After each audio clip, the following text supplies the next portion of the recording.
Hello and welcome to this week's episode of the Phoblographer's Inside the Photographer's Mind. This week we're joined by Miami-based documentary photographer Vanessa Charlot. She's had features and commissions with the likes of the New York Times, Vogue and the Rolling Stone, to name a few. She's a great guest. We had a wonderful hour of photography conversation and we know you're absolutely going to enjoy this week's episode. Just before we get into it, guys, if you do like the podcast, then please do subscribe, comment, like it, share it. We want to keep bringing it to you and we want to grow it even more and more and more and more. So please help us out by subscribing and sharing. That's enough of me. Let's get into the show. Vanessa, how are you doing? I'm good. How are you?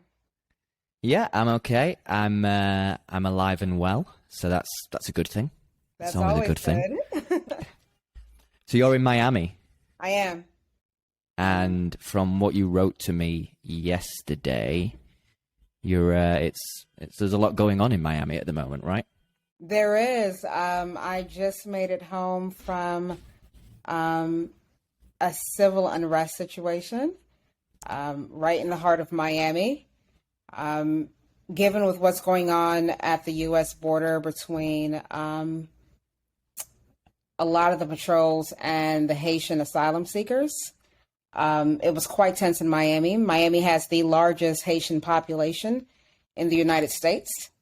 So a lot of Haitians took the streets today, demonstrating and airing their grievances in reference to what happened. Just for anyone watching or listening who doesn't know exactly what happened, could you fill us in exactly what the tension is and Yeah, why the sure. people are out on the streets, please? Sure. So about 15,000 Haitian asylum seekers made their way to the U.S.-Mexican border and have found themselves under a bridge in, I believe, Del Rio, Texas. And in Haiti, there has been the most disastrous and heartbreaking earthquake happened in 2010. And so with Haiti already having a lot of political instability, and most recently there being a second earthquake and the assassination of the head of state, President Jovenel Moise, and the economic instability, just to give you an example, Dan, gas is now $10 a gallon, $10 US per gallon. Yeah. So when that goes up, everything, the cost of food, the cost of public transportation, all these things have skyrocketed, leading Haitians to ultimately flee the country. But the mass migration out of Haiti actually began post-earthquake, where a lot of Haitians began to go to Chile and Brazil and try to work their way through these South American countries into Mexico, hoping to get some kind of political asylum and be able to enter the United States. So you're there, you're photographing the events. How is the mood on the ground? Is it peaceful, or what's it like? Right. It was relatively peaceful, for sure. Like, there wasn't any violence. The police, because Miami is predominantly an immigrant community, an immigrant city, those that are on the police force also reflect the community. So there wasn't much tension between the protesters and the law enforcement. It got a little hairy when the police officers tried to shut it down.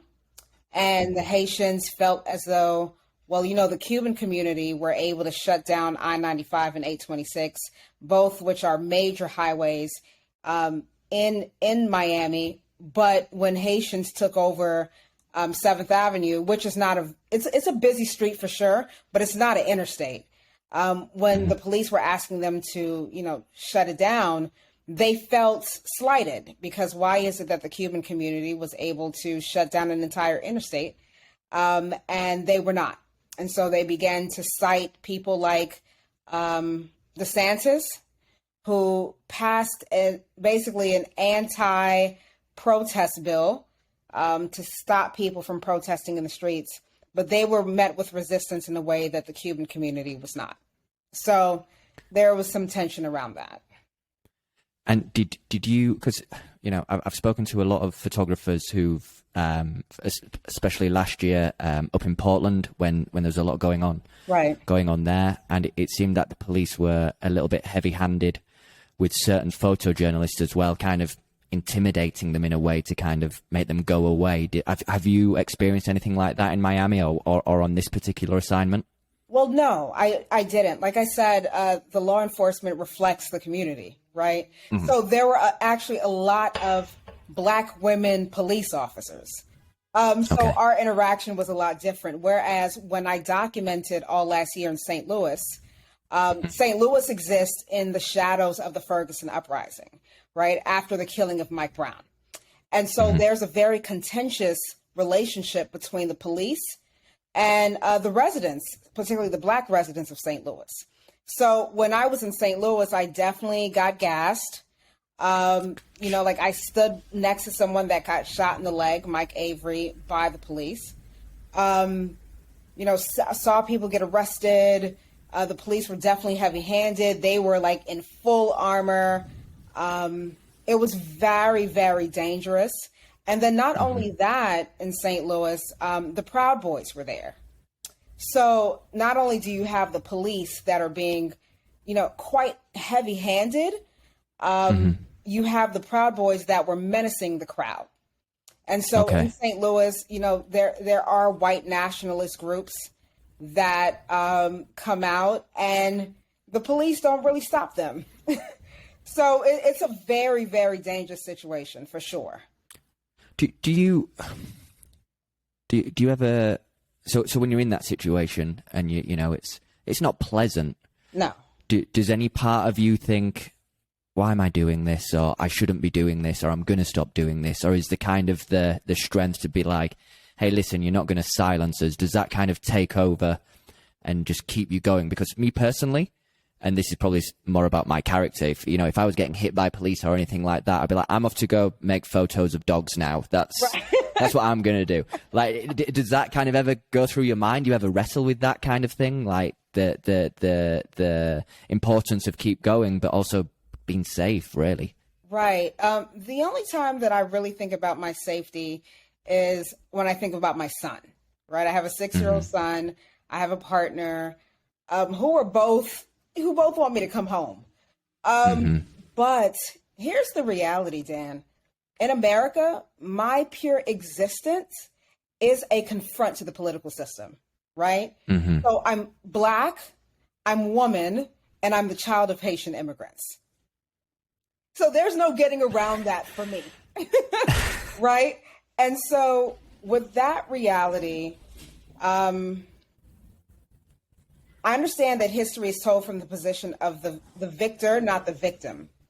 Yeah. And I want to ensure that there are visual narratives that really produce like a counter narrative to what will be written in history, right? So what will our children learn about? How will they see what has happened? And how do I ensure that there are visuals to really provide context to what's happening? So, because of my family, I think about it. But like last year, and, no knock to people that chose not to get into the streets, but my thought was, I'm in the middle of the largest civil rights movement of our lifetime. So where do I want to say I was as a documentary photographer? And what does it mean for me to be the one amplifying and telling the stories of my own community? I think oftentimes, and this is not all photographers, but I've definitely seen times where photographers enter a community and don't know anything about it, right? So it's kind of like they're outsiders, they're shooting the community, they can't really speak about it, but they know that the images are quite sensationalized, right? Like it'll make, the headlines, but there's nothing really new about Black rage in America.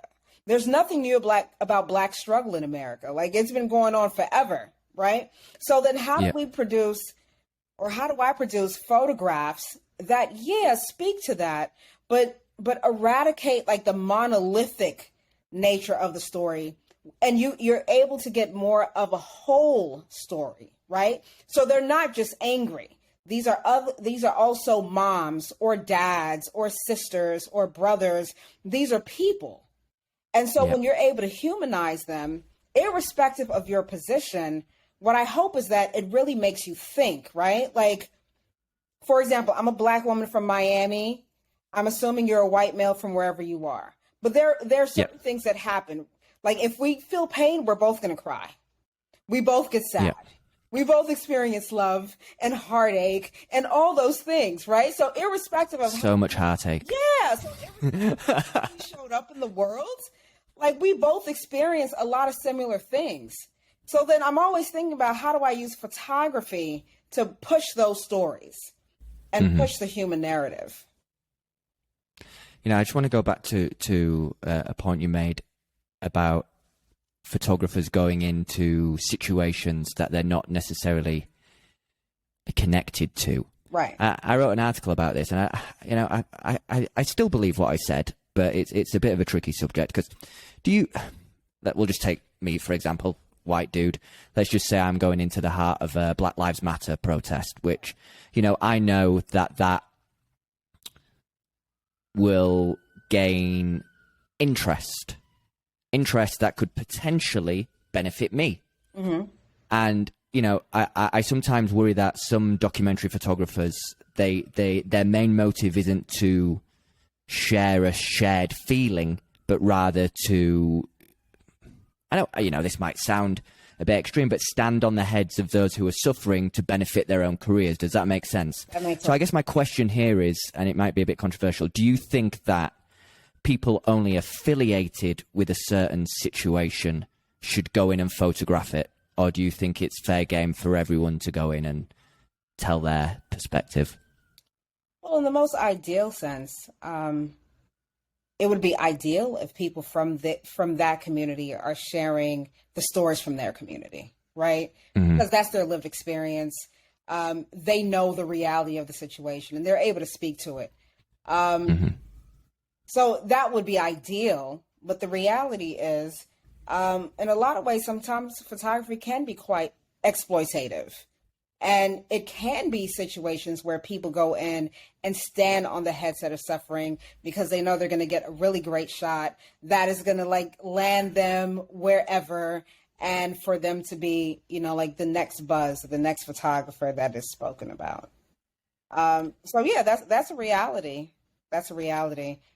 And it's kind of hard to stomach because like this person who does this is able to take that photograph and then go home, right? Yeah. But like a lot of people, when you go home, you're still dealing with the realities of the situation. You're not far removed from it. You exist inside of it. So. And then the extreme is, not only do they go home, you know, potentially they receive awards, recognition, cash. Right. I don't know. It's just something about that has always sat a little bit awkward with me, but that's just me. We started off quite intense there because obviously it's an intense situation. Yeah. And this might sound like a weird question. My camera's just gone off, but I'll sort that out in a second. This might sound like a weird question because of everything we just spoke about. You know, especially with you mentioning you have, you know, a child and a partner at home. Right. And even though these are very intense topics, do you get any enjoyment out of it? Because that's what photography needs to be in a way for us to do it right. Or am I wrong there? I don't know. Do you get any enjoyment out of any of it? Well, I'm not specifically a protest photographer, right? Like, I'm a documentary photographer, and specifically I document everyday Black life or life of marginalized, what people consider marginalized groups. But when I'm in those high tense situations, it's not enjoyable, but I find it necessary. So in those cases, it's kind of like something that I know that or something that I feel compelled to do. But when I'm working on more long form projects, definitely. I love it. I love uncovering stories. I love bringing certain people and certain ideas that have been left out of the mainstream discourse of America or the world into that conscious, right? Like having that be a part of the conversation to provide some more nuance and complexities. And so in those cases, yeah, I love it. There's actually nothing that I can see myself doing besides that. I was actually, because I checked out some of the projects on your website, and it's all great work, very thought provoking. Well, one question actually I have before is, do you do any writing? Like, do you write?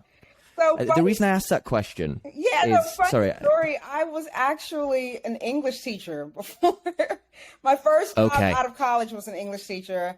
I love literature. I love reading books. I'm kind of nerdy when it comes to that. And so the books actually shaped my project. Okay. Well, the artist statements, if you will, that are accompanying your project on your website, I loved reading them. I was like, this is great. This is, and that's and I, I was thinking, no, I should be looking at the photos more, which I was. It was equal, but the writing, even in your bio, really, I was like, this is a good read. This is, Well, thank you. You know what? Like a lot of people say that they're like, your photographs are amazing, but the stuff that you write, like it's really good. It hits. Thank you. I was like, wow, this is, but yeah, just out of all the, I know you've focused on a lot of things, but in terms of the projects that you've done and the documentary that you've done, like if there was one kind of series that you felt spoke best for who you are as a photographer, if there was only one series you could show the world for them to understand, oh, this is what Vanessa's all about, which one would it be? I would say Pieces of Him. For my son, right? And the reason why is because I believe that life happens in the gray, right? And so like, it's so easy to paint somebody as one person or another. And if you're a racialized body in America, you're painted in a specific way, right? But the reality is like, there are moments when you're home or when you're by yourself and, like they're fleeting, I guess, moments of vulnerability and tenderness and being gentle and all those things. And so, sure, I can create very strong photographs that really move people, but like, I like capturing subtle moments.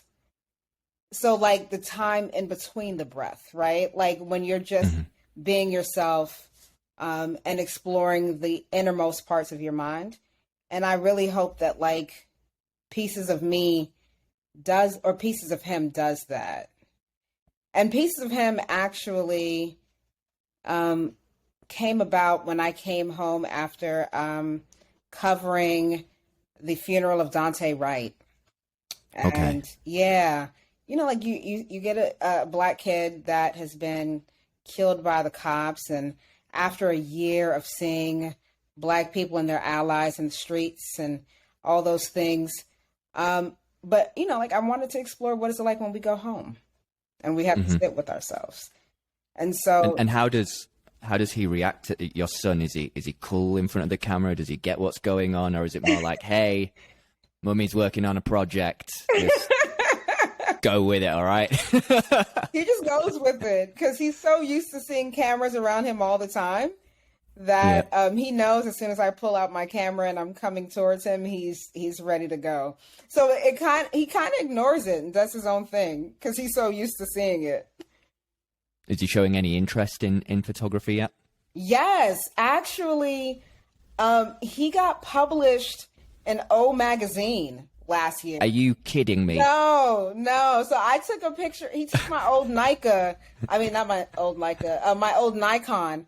And I was out documenting a protest. And then he was standing on the sideline photographing too. So like he was kind of like my second shooter. And I didn't realize that's what he was doing. And then I caught a picture of him and, people seem to love that. So yeah, he's definitely showing interest.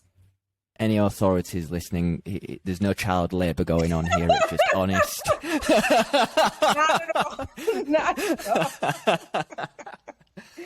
Not at all. But that's wonderful. In terms of kind of with you, where did photography start with you? Was it as young as 6, or was it when did it begin? Yeah, I was 12 years old actually. And my mom didn't want me to go to the neighborhood middle school because she thought it was kind of rough. And so she heard of an art school in the southern part of the city. And so my mom goes to Walgreens and literally gets a disposable camera, right? And she's just like, baby, here's a camera, go into the neighborhood, go take pictures. So luckily for me, I've lived in this community since I was 4 years old. So I know everybody. I know everybody at the corner stores, the cab drivers, like people that are running their small mom and pop businesses. So I was just able to go in and I'm like, look, my mom said I need to get into this good school and I need to take pictures. So everybody just let me in. And, I got the pictures developed. I didn't even know how to put together a portfolio. So I had no idea how to make it really proper. I had it in this little rinky-dink envelope. And so I go to this fancy school and I present the work. And then they love it, right? Because they had never seen immigrant communities documented quite like that in Miami. So intimately, so close, so personal. So I ended up getting accepted to the school. But at the time, my mom was in nursing school, so she didn't have much money. And the teacher thought that my work was great, and he gifted me a Leica. And then so since I've been shooting since I was 12 years old, actually. Wow. Yeah. And now you've got some names on your resume. I mean, Gucci, Vogue, New York Times, Rolling Stone. Yeah. What kind of after the initial introduction to photography, what was the journey like getting to that kind of level of recognition? Like what was the experience like for you? It wasn't a straight shot, right? So like I said, I studied photography. I started really young, and then I went off to college and I became a teacher, and after that I joined the military, so I served in the armed forces. I got out honorably, and I wanted to get away because the military life, I proudly served, but it was brutal. So I wanted to get away for a little bit, and I went to Haiti first, and everybody thought I was crazy. But I knew that Haiti had gotten such a bad rap in the public eye, and I wanted to show something different.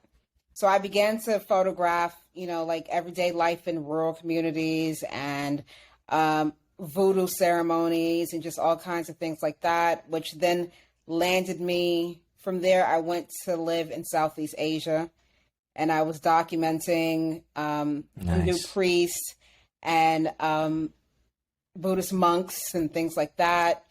And then I came back to America, and people had been following my work for some time, but I wasn't on this level at all. But I was practicing and I was working on it, and I went into St. Louis, and St. Louis really propelled my career in a way that I'll be forever grateful to that city. I took one photograph and I put it online and I went to sleep. And the next day I woke up and it was like bananas. Everybody was responding to it. And at first, Dan, I didn't even think it was real. Like I was like, this didn't really happen. And then my email inboxes started to like blow up, and I'm like, oh, this is real.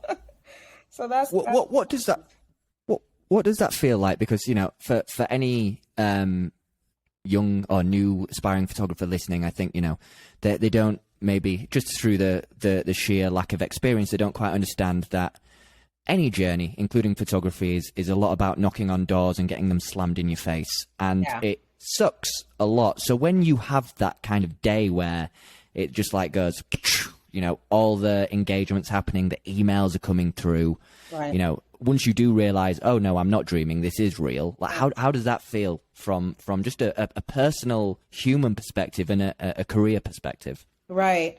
I'm not gonna lie, it was amazing, right? I was ecstatic. Yeah. But the other thing too is there's a saying by I think his name is Malcolm Gladwell, who says 10,000 practice hours makes you a master, right? So I had been working at this for a very, very long time. And what made it so, I guess, so amazing for me was that I used my voice to create this. Like, I didn't compromise. I chose to focus on people and on communities that were often ignored. I was very unapologetic with the things that I wrote, how I felt, like very transparent in that way. And so to have both my colleagues and people who love and respect the art of photography and people who just enjoy what I do to support me in that way, like it was serendipitous. And I'm so grateful. I'm so grateful. That's amazing. And right now in this current moment, just the present moment, how is your relationship with photography? Are you enjoying it? Are you creative at the moment? Like how would you describe your current relationship with it? Yeah, no, it's like imagine being like, like when you're 12 years old and you see like your supposed love of your life for the first time and you just don't know what to do with yourself. Like that's what it still feels like. So I'm still very much creative. I'm always like dabbling into various forms of photography. So whether it's like more studio stuff or street or long form, the love is still there. The excitement is still there. It doesn't feel like a job. It does not feel like a job yet, which is great, right? Because when it doesn't feel like a job, then you can do it all day. So like, for example, today, oh my God, I was in the streets maybe 8-9 hours straight. just walking around, making the photos, doing your thing. Yeah. Wow. And it wasn't until I realized what time it was and I had to go get my kid from school that I'm like, oh man, I gotta go. But no, yeah, I love it. That's amazing. And you know what? Like what makes it, I would do it even if I wasn't getting this kind of attention. But the response is so encouraging. Knowing that like I create photographs that people can either relate to or make them think. And then like have people reach out to me. Like earlier this week, I had a middle school teacher reach out to me and they're going to be studying my work in their class. Like, I love that. I love to have that kind of response and it's super encouraging. Or, like when I was in deep in the heart of the Delta of Mississippi and there was a 4-year-old little Black girl who had never seen a Black woman photograph or be a photographer. So she didn't even think that was possible. And then like she's looking at me and, I'm teaching her how to use the camera. Like that's amazing to me. I have a question and I've never been able to answer this just because I can't. It's impossible for me to answer this. And you may be able to, but, I feature a lot of photographers through the Phoblographer. And in terms of candid street photography, I don't know if I'm not looking hard enough. Maybe it's me. You can tell me, but I don't see a lot of Black people picking up a camera to do candid work. Not documentary, just kind of out in the street having a good time, and more so a Black woman. And do you think that's because members of the Black community have different interests, different focuses, different gazes, or they're just not interested in street photography, or is there more out there? Have I got this one wrong? Well, there aren't a lot, but there are a few. The thing is that I would say for the most part, the priorities are different, right? So to be able to be a working artist and make money from it as a Black woman, for a lot of people in my community, they consider that a privilege, right? So like not a lot of people can devote themselves to producing this kind of work, especially when they have other responsibilities. The second thing is that Black communities, I dare to say, are so used to being ignored or existing in the periphery that they don't even think about documenting themselves unless it's like at a family function or something like that. And that's kept within the confines of the family, right? So they're not, a lot of times Black folk are not used to seeing themselves in everyday life the way that they're used to seeing white people in everyday life. So I think that's something sometimes, not all the time, that is not even a thought. It's not even imaginable. And so like when Black people, particularly when they see my work, they're always like blown away by it because they never even thought that they would see themselves like in like, let's say a fine print, a fine art print, for instance. Yeah. I want to be careful how I ask this next question because it's a sensitive subject, right? Okay. And it's, you know, so the arts, if you will, photography, whatever, it's always been sold as a very progressive, open kind of community, right? Leftist, if you will. Maybe it's, you know, seen as the leftist. Okay. But yet when, you know, and I speak to, you know, I speak to a lot of, not just Black photographers, but from other communities, marginalized communities where they don't feel seen. And do you think that even the photographic community somewhere at the top is having a conscious kind of effort to shut the door on certain voices, races, ethnicities, genders, if you will? Or do you think maybe because society as a whole for certain communities hasn't dealt them a fair hand, that kind of thought process of, oh, there's no point me doing this because I probably won't succeed because of this system has kind of drifted over into the arts as well? So is it a blended in issue, or does photography itself have its own issue with kind of keeping people down because of who they are from your perspective? Right. I think that the art community reflects the larger society. And so the larger society has the habit of doing that. And inadvertently, the art community has a habit of doing that.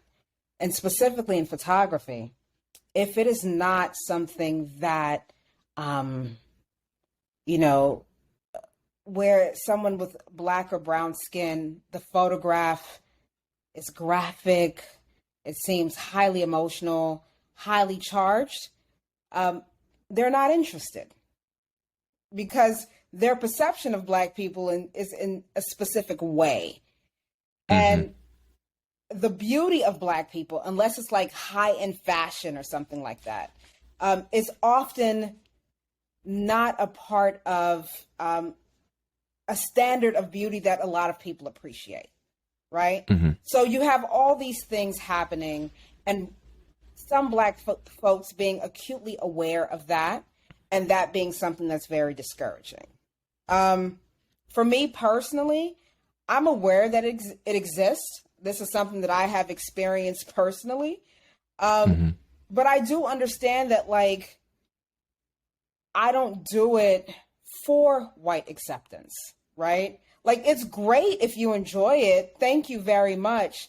But I really produce the work because I want to see more Black and brown people in my photographs. Like, I want to see myself in my work, right? And so when I operate from that space, then it renders certain gatekeepers like a mute point. You know, like, I understand their position, I understand their influence. But I think that if you're waiting for a gatekeeper to open the door, then you'll probably never do this work. That's true. Yeah, that's true. We have to knock down the door. Right. Maybe tie the gatekeepers up a little bit. No violence. Just a little bit of tying up. You know. Or you know what?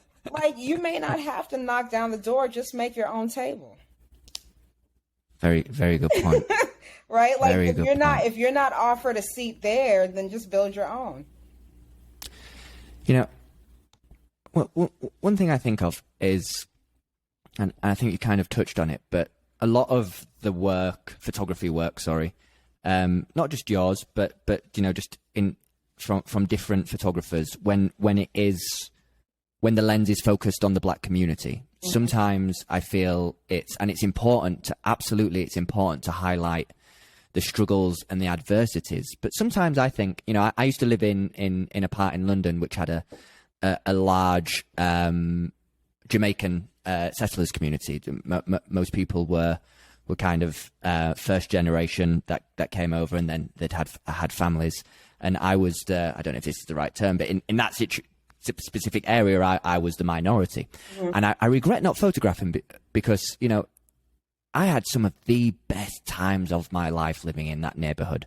Mm-hmm. You know, and I think some people, they get the misconception that the and I know it's different countries, but you know, the Black voice is all about hardship or adversity, but that doesn't define the Black community, in my opinion. You know, there's so many positives and culturally interesting aspects that don't focus on that. And would you like to see more of that kind of photography, not just in a general sense, but also in the mainstream as well? You know, I feel whenever it's a photograph of a Black person, there's always some kind of suffering connected to it. Would you like to see more celebration, more happiness, more joyous images of the community? Yeah, no, absolutely. And I'm happy when I do, right? And I would like to see a lot more. I'm deeply critical. So the fact that we have to put a name to, let's say, Black joy, for instance, I think that's ridiculous, right? Because joy is innate to the human experience. And it's actually sad to me that has to even exist, because it lends to the fact that joy is something that is often absent of the Black experience. And so, like, I actually agree with you, because the reality is struggle is maybe 10% of our lives. But the reality is that we all struggle, right? Like, mm-hmm. in this context, like, it may be because of race. But there are some people that struggle, let's say, with depression or with other things. Like, we all have struggles. But because, again, how the historical context and historical things have been written, it leans disproportionately to the pain of Black people. And so we talk about it and we use it as a talking point, but I find it to be rather shallow after a while, right? Because even me as a Black woman, even I'm like, geez, like, that's not it. Like, that, I promise not every day I am thinking about that, right? Like, you know, like, I want to kick it at home and watch, I don't know, Seinfeld and play with my kid. Like, I'm not thinking about the struggle every day. Yeah. And I do honestly think people forget that. And that's not a criticism of people who may that may be a miss on them, you know. But yeah, I think, yeah, of course, we're, like you say, we're all human. We're all having our good days, our bad days, our struggles, our, you know, smooth journeys at certain stages. Is there kind of a kind of photography that you like to do that's just, I don't want to disrespect other photographers here, but that's kind of just mindless, you know? It's just for the sake of shooting kind of thing. There's not really kind of any message to be sent or deeper meaning behind it. It's just picking up the camera, making some images. Yeah, you know what? Like, I view my street photography as that. When I grab my camera and I go into, like, let's say Little Haiti or another enclave in Miami, like Hialeah, or Little Havana, which is a predominantly Cuban community, like, I view it as that because I grew up in Miami, right? So, like, it's a part of the landscape for me. I'm not really thinking about, oh, let me take a picture of this, you know, Cuban mommy that has like a cafecito in her hand and like that looks cool. Like, no, I've seen thousands of Cuban mommies with coffee. So like, I'm not even thinking about it. And so I definitely do that a lot. And you said you lived in Southeast Asia? Yeah. Which part? I was in Cambodia. I was in Phnom Penh. And then after that, I went to Bali. Nice. Yeah. How did you find that? Magical. Absolutely magical. It was so different. It was so vibrant yet calm. The landscape was beautiful. I loved how spirituality was embedded in like their lives. Like you saw monks walking around, and like being from Miami, I'm not used to seeing that. And so like I saw them, and no monks in Miami. No, absolutely not. Miami is crazy, right? So like, people are giving them alms, or they may be praying in the middle of the street. That was really cool to see. I've been to Southeast Asia, but I went to Malaysia and Thailand, shocker. And yeah, I mean, one of the best places Thailand is, I went to a city called Chiang Mai, and I spent most of my time there, and it's just one of the best experiences of my life. From a spiritual perspective, from a having a lot of fun perspective, and a photographic perspective. I mean, I think it's good for the soul to go into parts of the world where you're like, this isn't like where I'm from. Yeah. And create images, right? Yeah. No, yeah, for sure. Like, I just thought it was so cool. Like in the morning, I can be participating like in a meditation chant situation. And then I go outside and, like there's like a group of monks passing by, or, women passing by with their carts or whatever. And you can photograph them. I loved it. I loved it. And away from kind of shooting different types of photography, any of that spirituality that you picked up, does that help you kind of, I don't know if you still practice any of it, or if you use anything to kind of just disconnect from work and, detach and be mindful? Is there anything that helps you kind of, just from a mental health perspective, after an intense shoot, or, somewhere, an intense environment? Is the practices that helps you keep happy? Yeah, I've integrated it into my life, right? So being Haitian, something that is core to the Haitian identity is Vodou, for instance. And Vodou has a very, I guess, negative understanding until you get into it and you realize like it's all about connecting with nature, right? And being one with yourself and that around you.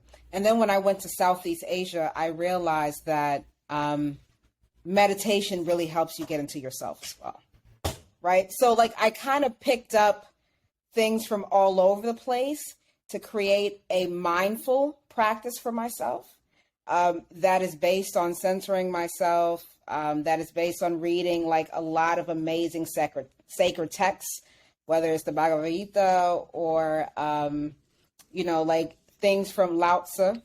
I love Taoism. So I read a lot of Lao Tzu, and those definitely help me ground myself, especially after chaotic situations. That's amazing. I need to implement some of that into my life. I have some calming remedies, which we won't talk about on air, but it's same. We have a good time. Well, I actually no. I wrote an article. About this, and it was in LA. I was in LA, so I'm from the UK, and I was in LA, and I shoot a lot of street photography, and this was the first time I personally had been in an environment where I could walk into a store with a woman holding an iPad, and she would help me purchase edibles. We're all adults here, and and she's there with her iPad, and I'm like, Monica, that was her name. I said, look, Monica, I need the weakest of anything you've got. Give me that. It's not about the price here. Like, obviously, I have a budget, but at the same time, the most important thing here, Monica, is the weakest thing of you've got. And I went out and, I shot some street photography. It was actually on Halloween. And I don't know if you've ever been to LA on Halloween, but it's a mixture. It's like a gay pride event. Okay. And Halloween at the same time. So it's great. It's just everyone's happy.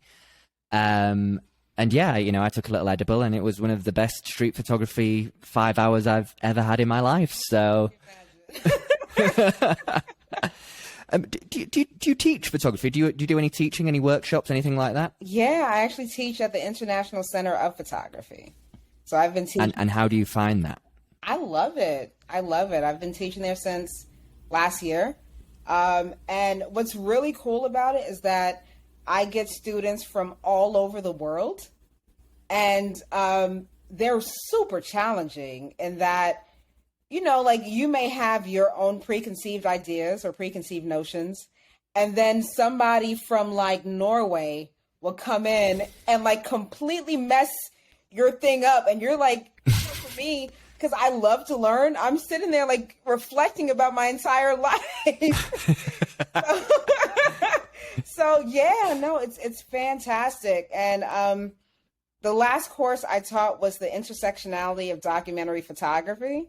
And so basically thinking about how you take race, class, gender, sexual orientation, whatever, and move with that person respectfully and dignity within the confines of their identity, right? So that was really, really great. But yeah, I love teaching.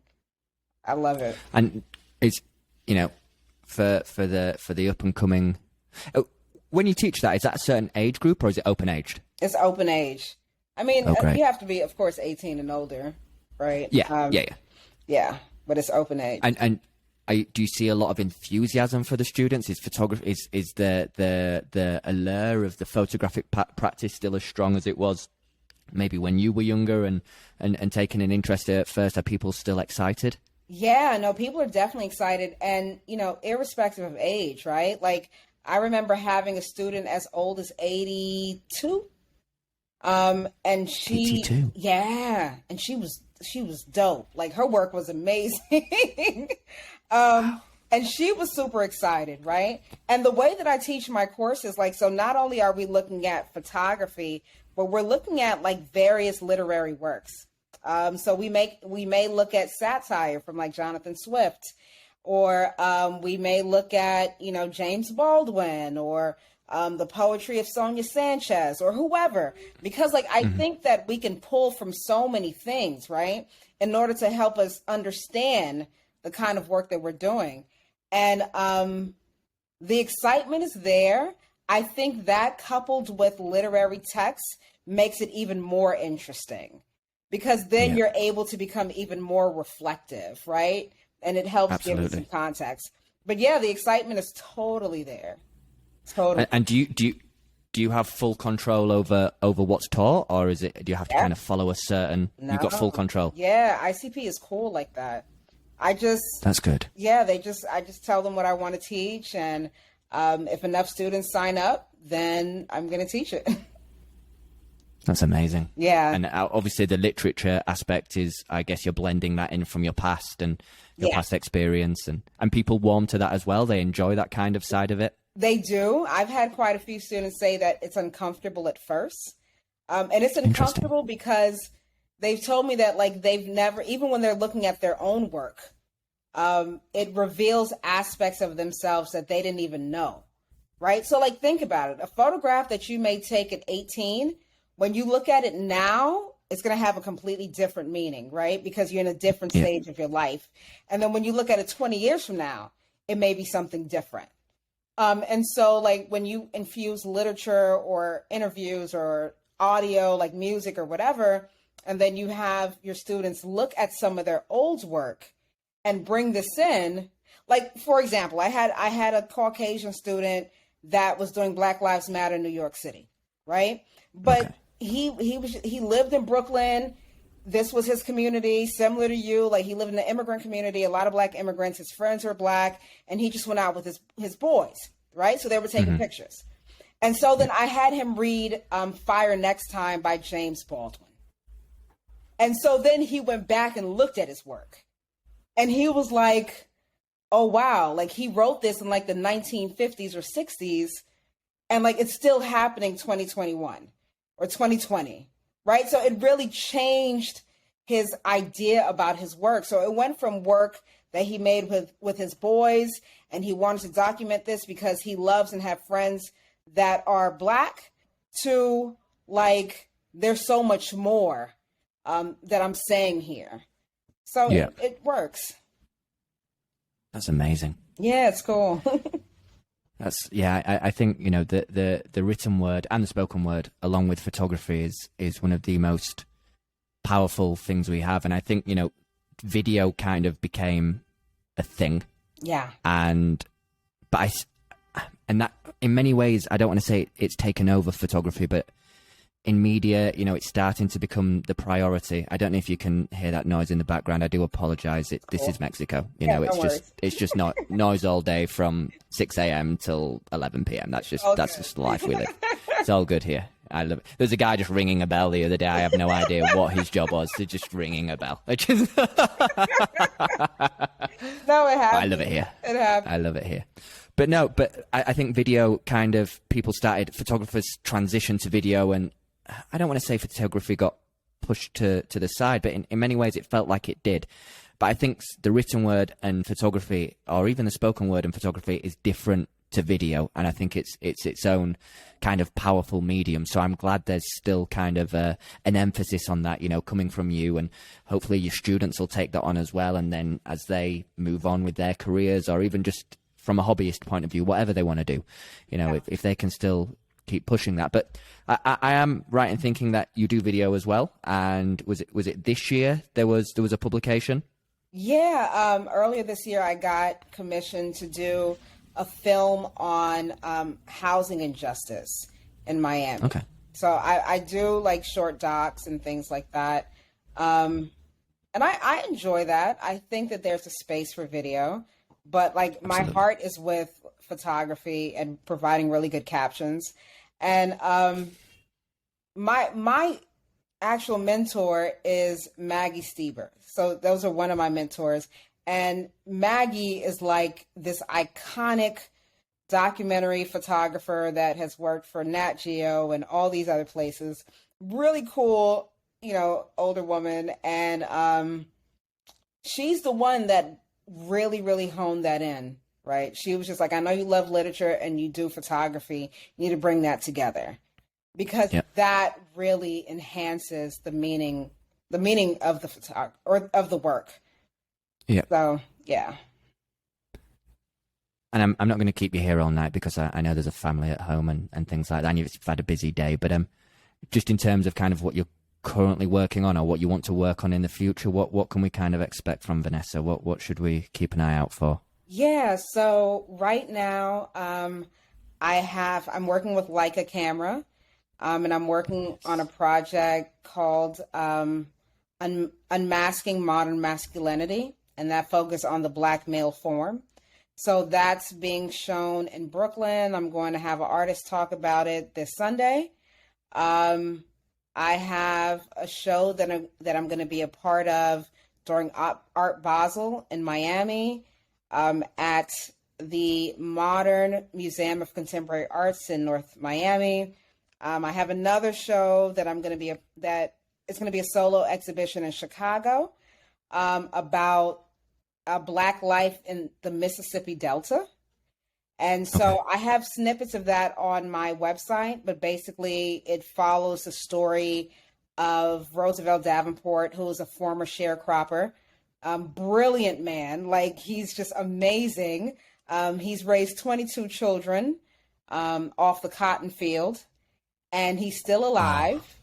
And now he owns a piece of the land that his family were enslaved on. So there's that. And like he's him being a sharecropper is only a snippet of his story. It's such an amazing thing. It was the 22 children that got me. Yeah, I know, right? I was like, I struggled to raise myself, you know. I was like, you were very busy, sir. So, for clarity, were they? Did he adopt? Are they all his biological children, or are they adopted children? You know, like some of them. Oh, he was very busy. You know, like he was very busy. Basically, if a woman came to him and said, "Hey, we have a baby," he's just going to be like, "Okay, well, I have another one." Wow, that's an interesting story. I look forward to looking into that. So he's fascinating. So yeah, those are the major things that I have going on for right now. Amazing. Well, it's good that you're busy. It's good that you're enjoying photography, and Thank because you. it's, you know, it's a long journey, and, you know, we want to enjoy it as best we can, despite, you know, some of the hardships that we have to endure and focus on. So I'm pleased to hear that. We'll put links. You know, I never ask photographers to tell people where to find them, because people can't concentrate anymore. So I'll put links and everything, and Okay. and do stuff like that. And yeah, thank you very much for spending an hour with me. I really appreciate it. Thank you so much for having me, Dan. This was fun. Thanks very much again to Vanessa Charlot for speaking with us. You can see links to her website, her work, her socials down in the comments section below. Guys, if you enjoyed this week's episode, then again, please do subscribe, share it, like it, comment, give us your feedback so we know what's going on with you and how you feel about the podcast in general. We'll be back again next week. See ya.